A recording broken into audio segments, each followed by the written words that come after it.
So if you guys are on the fence about buying your own smoke machine, investing in a smoke machine, let me show you how this has benefited me. So I got my smoke machine here. I hooked it up to this BMW here, stuck it in the import here.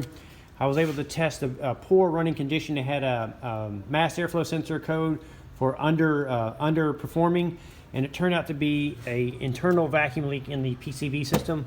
Found it with the smoke machine. 10 minutes later on this Lexus here, I was able to smoke the Evap system with the machine and discovered that these hoses here were leaking, and the gas cap in the back was leaking. And also I tested the valves here using the smoke machine, and this one failed on me, and made it quick and easy.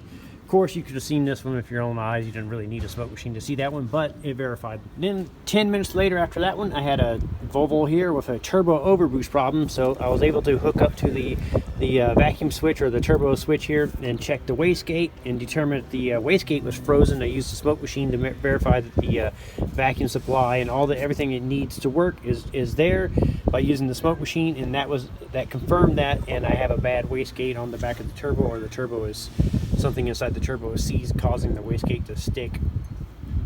So if you guys are strongly thinking about investing in a smoke machine, those are 3 reasons right there to invest in a smoke machine. It made the shop a little over $300 and put a little over $100 right there in my pocket in just one application, 1 day's use right there. So buying these machines and putting the use will pay for themselves.